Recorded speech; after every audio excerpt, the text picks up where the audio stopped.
Alright, so welcome to a new segment for Hidden Drive with. So today I'm here with Payden McKnight and Airdrop Kid, who just dropped an album together called KNIGHTDROP. And after it came out, Payden was like, "Hey, I want to show off a song that they did for it," and that song was called Rollerblades. Rollerblades. Used to have riders block, now I live on the riders block. We going up the hill, now I am on the higher block. Banger. Absolute banger. So they're gonna show off the project file for it, explain their thought process behind it. Maybe you'll see some cool insights on it that you didn't know. And yeah, let's let them take it from here.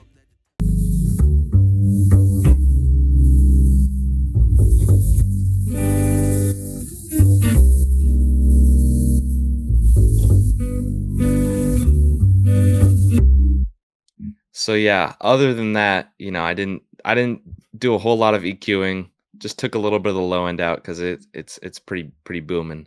And then other than that, it's just the drums, which is just one loop that I chopped up to kind of keep it rocking.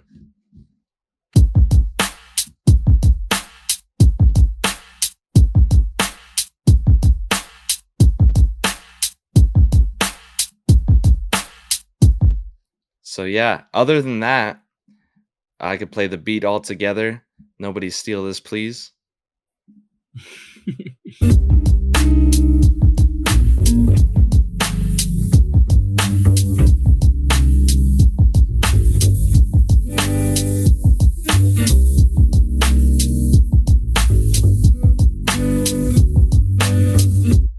So yeah, that's the beat in its entirety.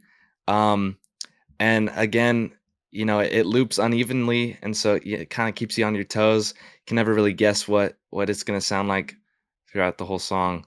And that's kind of one of the reasons why it's definitely top 3 of my favorite beats on the album, the mixtape. It's pretty good. In the intro, I wanted to kind of switch things up a little bit and do an odd little chop here.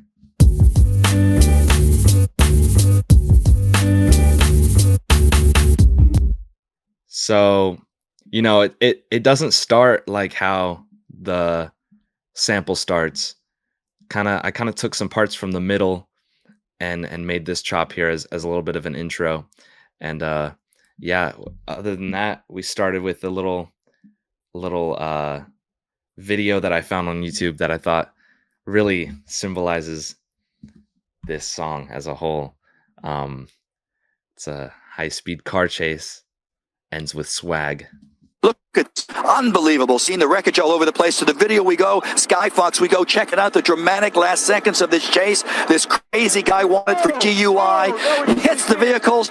It's like a bowling ball in the bowling pin. Saw 4 vehicles all over the place, flipping around. And that's where the car, the Mercedes and CHP, after seeing this, says, "We've had enough of this. Let's get this creep, throw him on the ground." They actually reach into the vehicle, grab him on the passenger side, lift him out.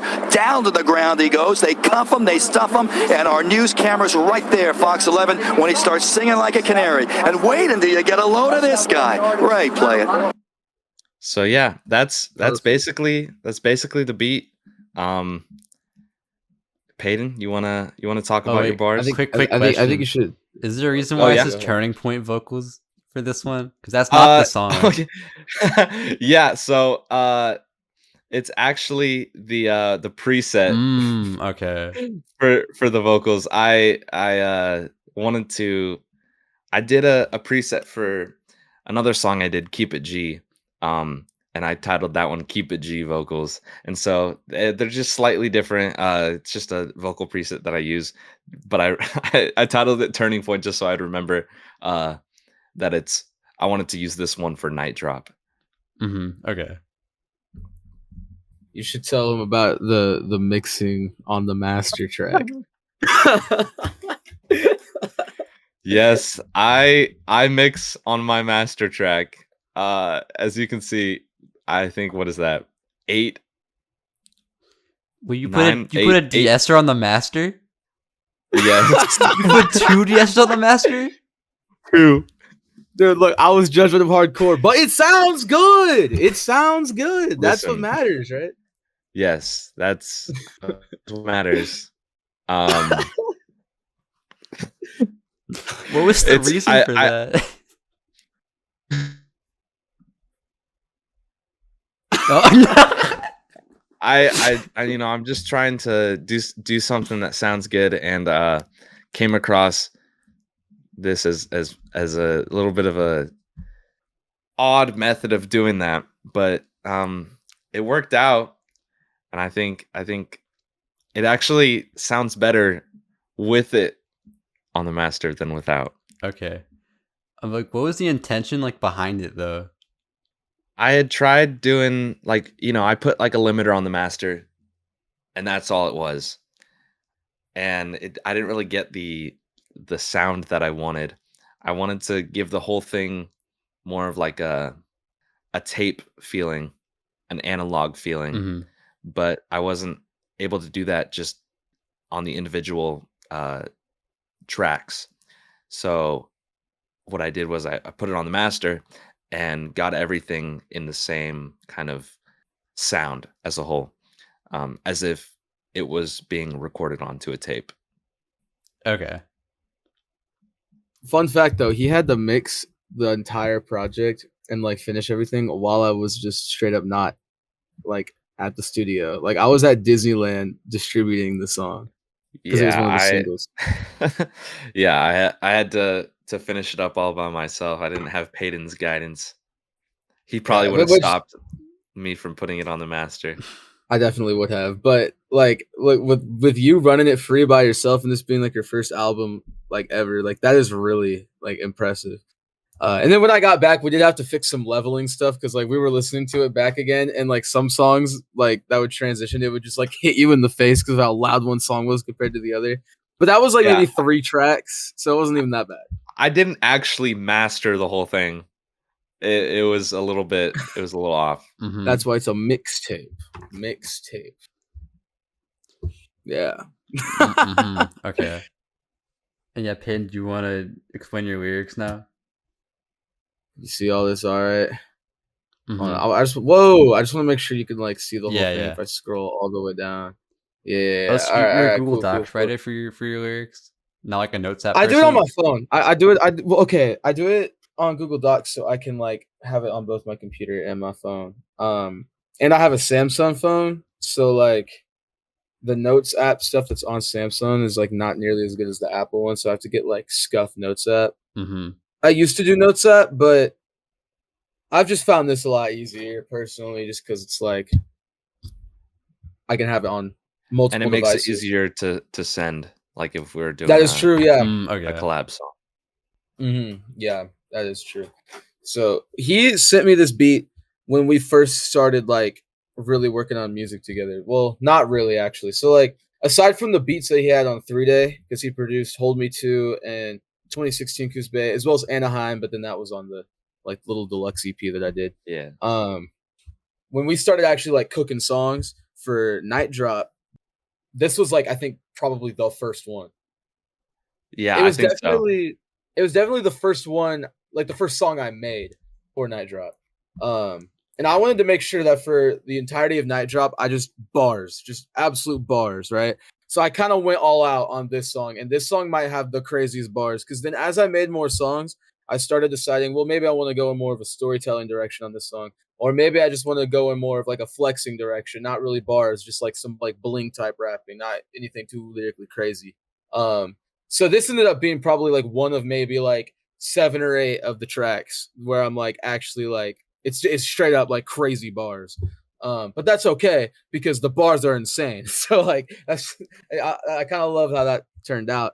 So yeah, the first stanza, or just like the first line, you will never catch me monologuing. No, I ain't a sly dog.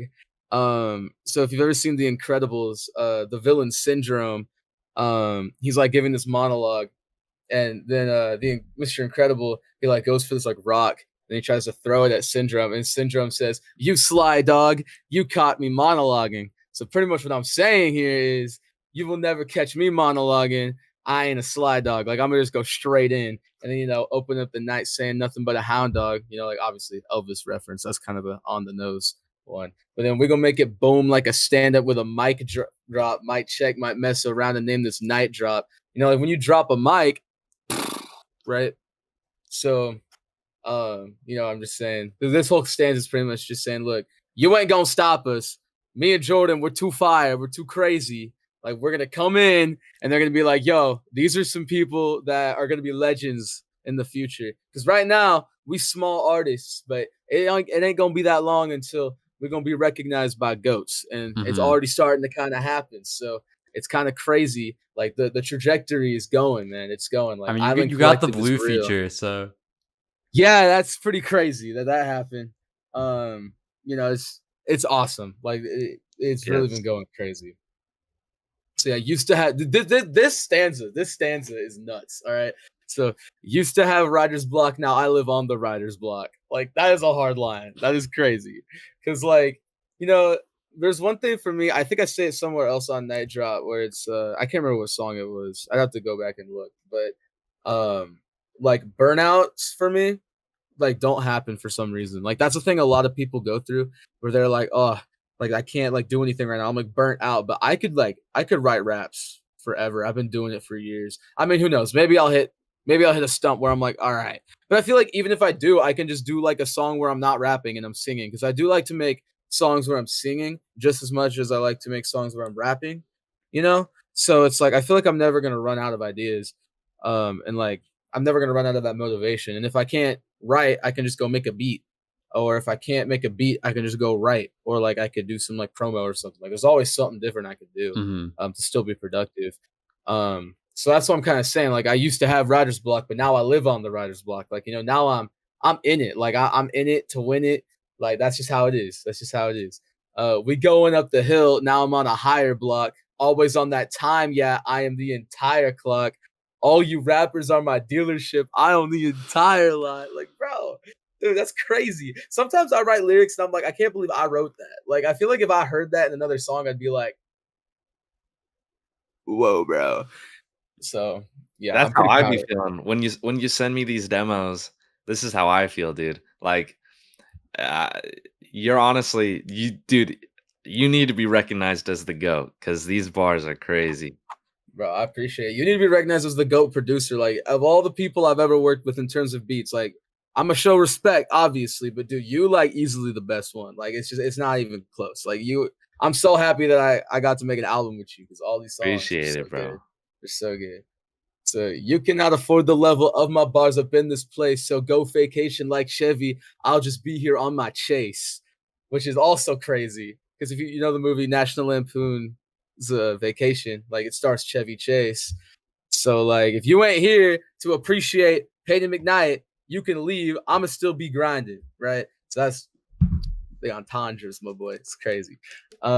When they heard my last tape, they couldn't catch up to my pace. Doomed to be a legend, they addressing me in uppercase. Now, I wrote this before Late Night Drive came out. I wasn't actually referencing Late Night Drive. I was actually referencing 3 Day. Because on 3 Day, on the song Ramen Noodles, I rap my fastest verse to date. Now, I'm kind of a nut for that. It's kind of a guilty pleasure to be really into like the speeds of rapping, even though like it doesn't really matter like at all. Right. But like, I think it's cool that I can rap fast and still be understood. I'm pretty sure ramen noodles is like 9.1 syllables a second, which is like really fast. And like, it's still like, it's understood and I can still like perform it and everything. Like, it's crazy. So I'm kind of feeling myself in that bar. And obviously, you know, doomed to be a legend. They addressing me in uppercase, like all caps when you spell the name Doom. Like, that's what I'm referencing. But then what I'm saying is like, you better make sure that when you addressing Payden McKnight as the rapper, like I better be addressed as someone who you think is really good because I am really good and this mixtape proves it. So does Late Night Drive. Late Night Drive also proves that I'm a really great rapper. So yeah, I'm kind of feeling myself in those set of bars. If you think you at my level, you best start to say grace. In my battles with the draw, cause I'm as lucky as an ace. Cause I bodied all my songs I featured on, left them with no trace. Most underrated in the game, yeah, what a disgrace. that's supposed to say yeah, but whenever I write lyrics, I sometimes just like leave lyrics out, so that's a little embarrassing. But it is what it is. When me and Jordan were writing his verse on the song "Whoa Whoa," like he was leaving out lyrics all the time, like when he was like I'm writing them out. in real time typing out lyrics, but missing words like in the middle of the sentence, but I see them in my head and it's like Yeah, exactly. yeah. Yeah. I have a feeling that everybody who writes lyrics like this, like, has that happen to them all the time, because it happens to me all the time. So there's an example of that right there. That should say most underrated in the game. Yeah, what a disgrace. Or maybe I said man. I don't even know. It's one of those. Same meaning though. It doesn't really matter. I know what it says. That's all that really matters. But yeah, I don't actually think that like I carry all the songs that like I collaborate with people with. That's just like my little competitive edge that I have when I write lyrics. Obviously I didn't carry a late night drive, like I didn't carry that. But like sometimes I like to be like, yeah, but if I wasn't on that song, would have been trash, even though that's obviously not true. But I just like to say stuff like that sometimes just because it's kind of fun to like prove that I'm the best one. I gotta bring that hunger in. So yeah, there's that. The hook. I could try to fit in, but I'm the model of today. I'm the model of today. That little ad lib is the best ad lib I think I've ever done. So these clothes better fit me, because if they don't, then I won't pay. I could try to buy a sports car, but for right now it's rollerblades. So these cars better suit me. I'm sick and tired of pulling spades. Pretty much what I'm saying is like I'm ready to just be up. I'm ready to just be someone that like a lot of people are ready to listen to. A lot of people are ready to check in whenever I drop something new, because I want to be unpredictable. Like I could try to fit into what's going on, but I want to be like one that influences. I don't want to be going with the grain. I don't want to be just a protege. I want people to be proteges of what I'm doing and what Jake's doing and what Jordan's doing and what Bianca's doing and what Joe's doing. Like everybody, bro. Like that's why like me and Jake only put people in the island if we know they're gonna be someone that is gonna like prove something, that they're actually gonna be crazy. And they're actually gonna be like people that will have crazy like cult followings. And like that's the important thing. We don't want copies, because if we wanted copies, then we ain't gonna go anywhere. We're just gonna be one of those rappers. But no, we're not just one of those rappers. We're not just one of those producers. We're the musicians that are changing the game. So we're the models. We're not the fits. And so that's why I'm kind of making like the clothes bars. Like, so these clothes better fit me, because if they don't, then I won't pay. You know what I'm saying? It's like if they ain't gonna fit, then it's me. Like the music's me. It's not the people that I'm influenced by. Like obviously I got influences. Obviously, everyone's got influences. But like if the clothes don't fit, then I'm doing something right, because then I don't gotta pay homage to anybody. I'm just being myself. I'm just Payden, and that's what's most important, is just being yourself when you make the music. So yeah, that was a long explanation for like 18 words, but pretty crazy hook right here. I could try to buy a sports car, but for right now it's rollerblades. Just like we just cruising down. We ain't going too crazy yet. And then got some poker bars. And then I keep going in with the card bars here, with the pulling the spade like the beat of my drum, the beat of my heart, and my numbers like Trump, getting numbers like straight of club. I rap like my wrist a diamond royal flush.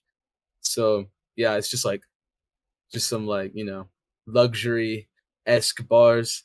So yeah, and mentioning Trump because he's rich, obviously. Getting these numbers like straight of club, because like a straight, it's pretty self-explanatory. You can look at it, you'd understand. And like the royal flush and of diamonds is like the best in poker. So and diamonds on my wrist, even though I got like hair, so we chilling. Pretty bare. Oh yeah, also was that like flow pretty, that part inspired by Hot Wind Blows It All? Because that's like the first thing I thought of when I heard that. Because I think Lil Wayne's is like the beat of the drum or something like that, with like the same like fast flow. It does sound a little bit. Yeah, no, I mean, there's definitely probably that influence there. I definitely wasn't trying to like, that wasn't direct inspiration. I mean, I do be listening to a lot of like Tyler and Wayne, so there's definitely some influence there. But like, yeah, no, I see that. That's actually kind of cool. It's pretty similar to that. Yeah, no, that is a pretty similar flow. That's cool. That's cool. Shout out Lil Wayne. Yeah, Hot Wind Blows, fire song. That's cool that you pointed that out. Actually, that's like a right now realization. Like that's some cool homage right there. And then I'm living my life like a narrated book. These bars are too crazy to be overlooked. I'm moving so vertically like I'm a rook. So play with your family like Overcooked. These are kind of some nerdy bars. I'm not gonna lie. So I'm gonna work bottom up this time. Play with our family like Overcooked. You know the video game Overcooked. That's like the most family game ever, right? And it's crazy. So like that kind of like goes with the bars are too crazy to be overlooked. Because like, I mean, look at these bars. Like, I feel like when I get big later, people are gonna look back at this and just be like, wow, like he was always in it. It's like, you know, the rapper Saba. Mm-hmm. He just recently put his one of his older mixtapes out on services. It's called Comfort Zone. I listened to it for the first time 2014. It's 10 years ago. Like even when in 2014 when he was 19, like he had crazy bars and like crazy flows, and like obviously he proved himself to be a really great rapper with albums like Care for Me and Bucket List Project later. But like it's just cool to see like people's talents early on, and I have a feeling that like something like Night Drop is gonna really like show that for both me and Jordan, obviously, because we got a lot of room to grow, we got places to go, but like for right now, it's like, man, we're legends. we're pretty awesome. This is pretty dope. Mm-hmm. So yeah, I'm moving so vertically like I'm a rook. If you've ever played chess, rooks can only go like that, which I guess isn't vertical. It's pretty horizontal, but still, it sounded cool. And then yeah, so there's that. I got so many places to go to, run and shout. Island Collective on my mom. That's what my life about. Yeah, Island Collective on my mom. For real. They said we're trying to make enemies, but that's not the route. They just gently be putting the effort for the clout. They keep trying to steal my flow. I know it ain't apparent. It ain't black and white like Oreo. That part's self-explanatory. Oreos are black and white. You know, it's not obvious. Well, they don't have like, to be though. I mean, yeah, They got the that's white true, Oreos. but yeah, that's that's true.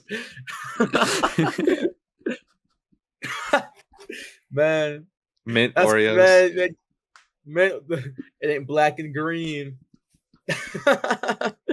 I try to keep my ego on the low, but if you think you're better than me, then you gotta leave. I love doing stuff like that. I love like changing the rhyme up just a little bit. Every single person I've shown this song to in person, because I don't really get to see people's reactions through the internet, but like sometimes I'll play this in the car when my friends are in, and like they'll be like into it, and then they'll like think I'm gonna say then you gotta go, but then I stop, and they stop like nodding their head, and then they say leave, and they just die laughing. Like it's good. Like this type of stuff, I really take inspiration from like MF Doom with that, because he does that a lot.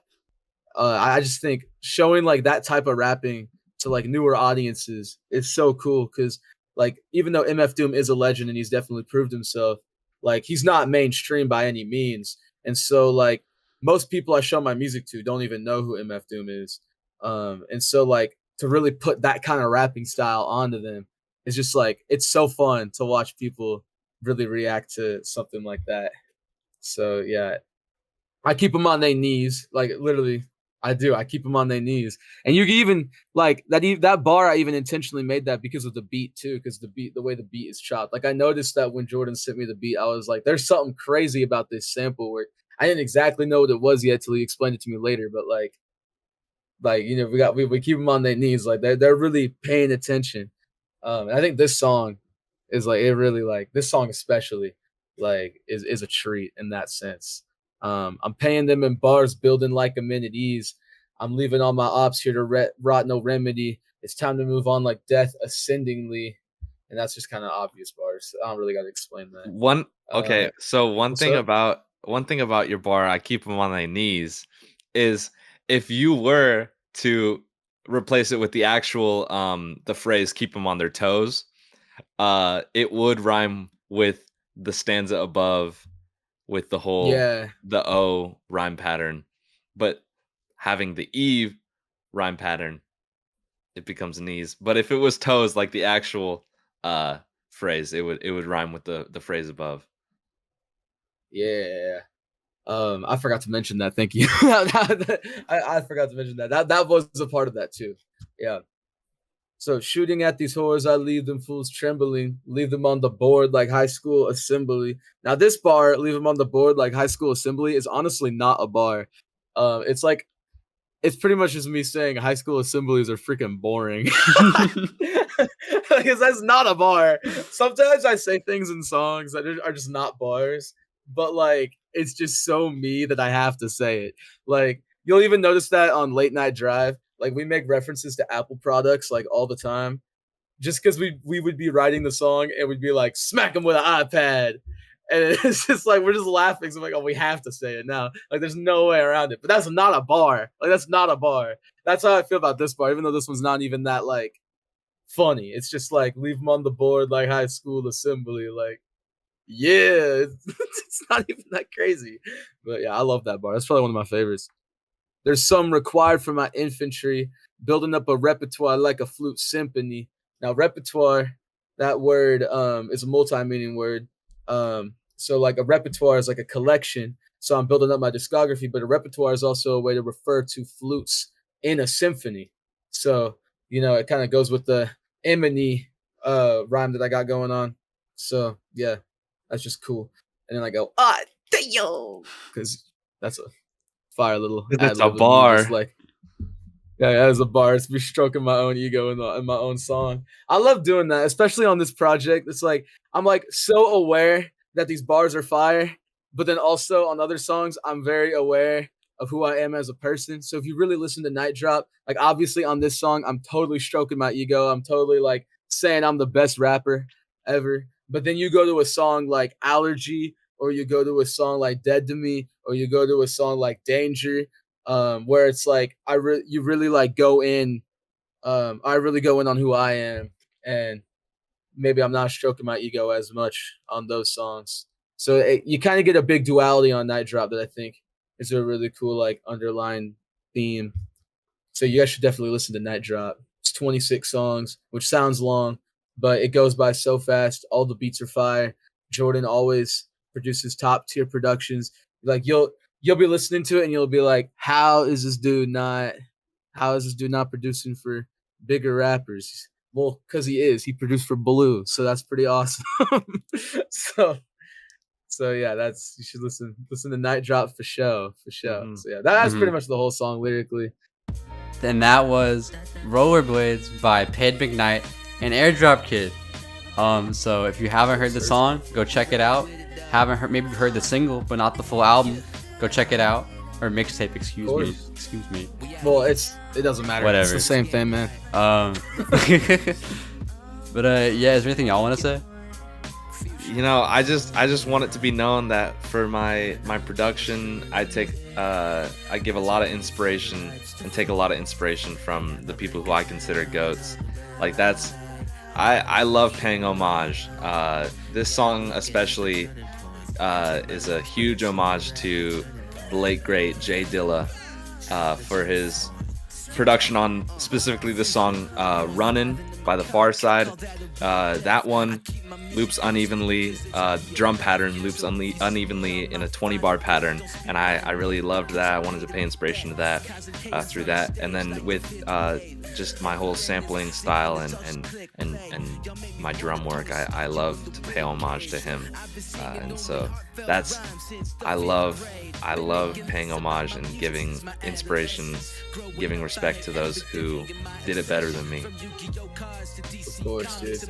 It's me too, man. That's how it is. This Night Drop, I feel like, is also, even if you look at the album cover, it's really like a celebration of, you know, hip hop culture as well. Even though we're really showing that we're unique and we're our own like people and we're like doing our own thing.